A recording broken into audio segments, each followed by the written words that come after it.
Hi guys, it's Princess Mia. Welcome back to my channel, and today is the last day of SkippyjonJones adventures. Today's topic is... How about I let you guys guess first? Drum roll! School. SkippyjonJones, class action.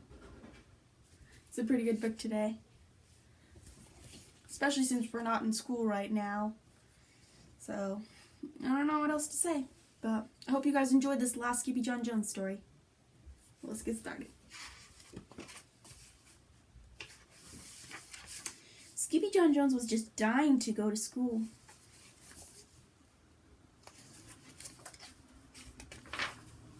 And nobody, not even his mama, was going to stop him, but she did by the scruff of her neck. School is for dogs, stated Mama Bee empathetically. They're unruly and drolly, she added dramatically. Just listen to that barking. Those hounds sound ferocious. Plus, a bus full of dog breath would smell so atrocious.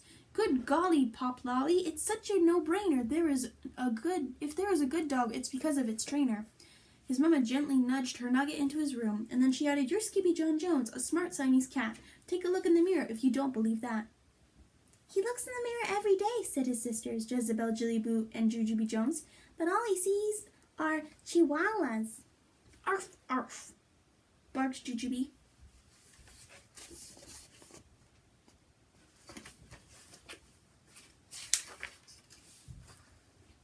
After his family left him to think, the chihuahua did exactly what his mama suggested, but not before he bounced around his room with some books. Oh, I'm SkippyjonJones, and I don't get the fuss. It's not like a pigeon is driving the bus. Then he climbed up his sister's kitty condo ladder for a peekaboo in the mirror.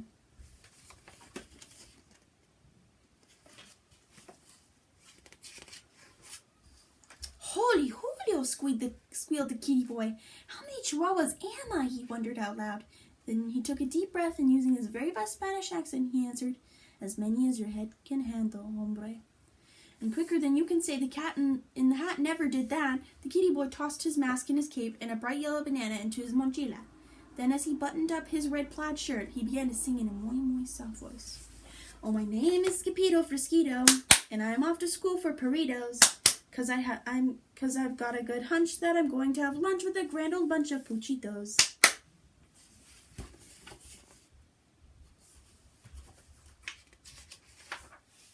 Just across the hall, Mama Jumbo Jones and the girls were doing a little homework of their own. Listen here, Messy Missy, said Mama. How are you supposed to clean your kitty condo without your ladder? Skippyjon has it, said the sisters. What for? Asked Mama. So he can see the chihuahua in the mirror. The chihuahua, however, was already in his closet boarding a bus for school.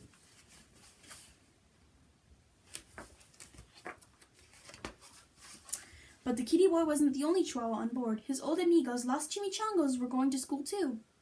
Thank dog you made it, dude, exclaimed Don Diego, the biggest of the small ones. See, Skippito, panted Poquito Tito, the smallest of the small ones. We need your help con el bolito. Without a doubtito, declared El Skippito, but why do you need my help with the boli? Because he is pero mesquino, declared Don Diego, who baranas around the escuela in a Tanzalita. He spins around the school in a tiny teacup, exclaimed the kitty boy in shock.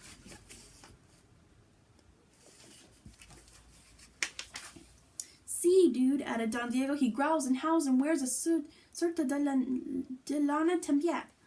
Not the wool sweater, said Skippito. Uh-huh, agreed Poquito Tito, trembling. He's a woolly bully. There wasn't a dog worth his biscuits who didn't fear the woolly bully, so it wasn't a surprise when a potent puff of panic poofed out of the gatito's tail, and all of the puffiness inspired the puchitos to sing. Oh, puffy, puffu, puffito, we know you can do it, Skippito. Let's unravel his sweater and it's something better. We'll show that old woolly bolito. But there was no turning back now. The doggies had arrived at school.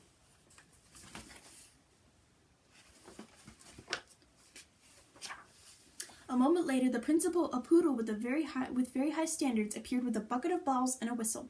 First she blew, and then she threw. Go fetch, barked Mrs. Bagalot. Then every dog, big and small, chased a ball down the hall and into their classrooms, except for Skippito. He got carried along by the river of rovers.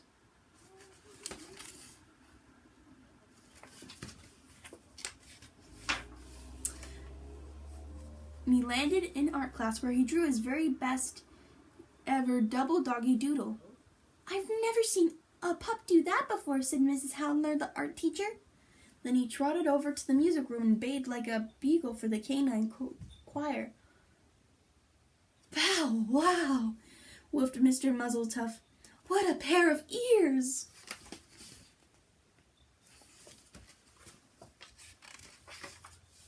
And after music came math, where Skippy stunned Mrs. McDruller with his counting skills.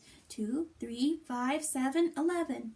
At the bell, the amigos followed their noses into the library. Not even a bowl of frijoles smelled as delicious as the scent of the books waiting to be read. "I like libros," declared El Skipito Fresquito, the great readerito. "I like books too," whispered Lenora Laxiter, the librarian, from behind the bookcase.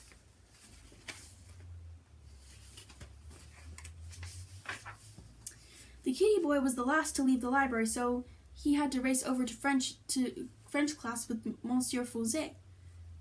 "Can you say cheese?" asked the teacher. "Oui, oui," said Ziputo. "Fromage." "Si, si," said Skipito. "Queso." "Queso cabasa," shouted the chimichangas from the rear of the room. "I'm not a cheesehead, chimichangas," chuckled the gatito. I'm a chihuahua." The poodles were tickled pink to have Los Puchitos in class with them, and Los Puchitos wanted to share what they had learned with their amigos. "Zo ziputos zeng, comme si, comme ça, comme sito. We have something to tell you, Skipito. When these poodles say we, they really mean si, so don't look for a red hydrantito."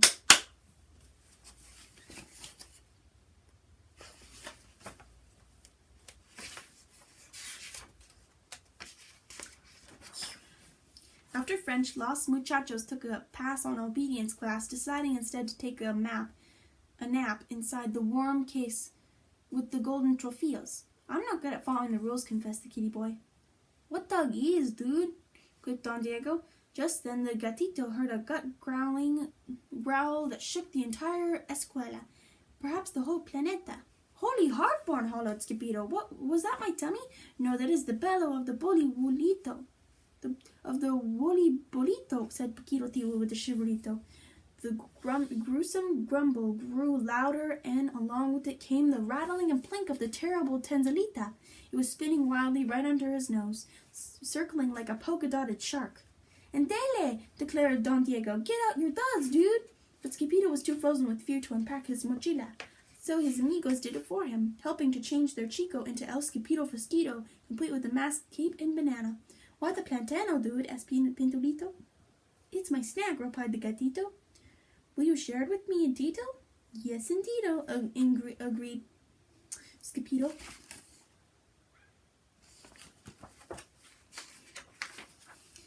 Then, woof chakalaka, woo chakalaka. Every dog leaped out of the case and launched onto the turbocharged Taza. This caused the cup to spin wildly out of control, some of the Chicos just hanging on by a tail. "Estoy morado," cried Skipito. "You are not dizzy, dude, you're green," yipped the doggies. The whirling dervish of a dog-filled teacup cut a mean path of destruction past the principal's office and spun straight on into the lunch bunch like a bowling ball. "Strikeito!" shouted the Puchitos.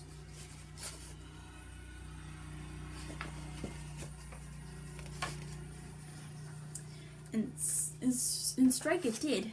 Smash! Crack! Pop! The twirling Tanzalita crashed right into a table and broke apart, exposing the ferocious Fuzzy for what he really was, a teensy, tiny, itsy-bitsy, wool-wearing teacup chihuahua. "Dude," declared Skipito, "you're no bigger than a bugito." But the bugito's only reply was a gut-gurgling growl, greater than the hounds had ever heard before. "Is that your tummy?" asked Skipito. "Si," replied the bolito. "Tengo mucha hambre." "I am hungry too," agreed the gatito, "but you can have my plantano."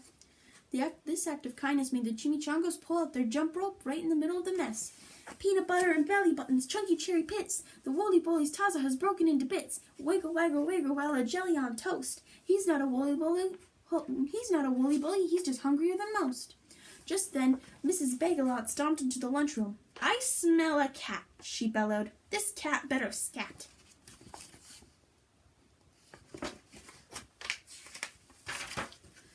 Then out came the whistle. First she blew, and then she threw a bright yellow ball down the hallway, which every dog, big and small, began to chase except for Skippito. He wasn't chasing the ball. He was running for his life. First Skippy tripped, and then he slipped on the banana peel and slid straight out of his closet door and back into the arms of his mama, Junebug Jones. "What in the woolly white willies have you been up to, Mr. Whistle Whiskers?" asked Mama. "He broke my teacup," whined Jillyboo. "He ate my banana," complained Jezebel. "That's 'cause he went to school with the Chihuahuas," explained Jujubee.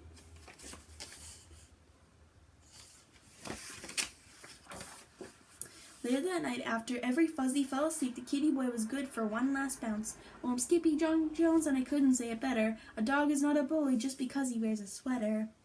Then he bounced over to his mama and gave her a beso, a kiss. She felt straight through the layers of her quilt. "Good night, little Dipper," said the very sleepy mama. "Good night, Mama," said the very sleepy kitten. And that was the end of the series of SkippyjonJones.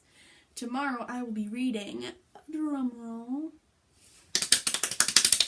but you probably already know what it is, Robert Munsch. That is what I will be reading after this. After this video, I will be reading Robert Munsch, and then I will be going back to Berenstain Bears for a bit. Hope you guys have enjoyed this video. Please like, subscribe, and if the comments are on, please comment down below what you thought or your answer from earlier in the video. Thank you guys for watching this, and I'll see you guys tomorrow. Bye, everybody!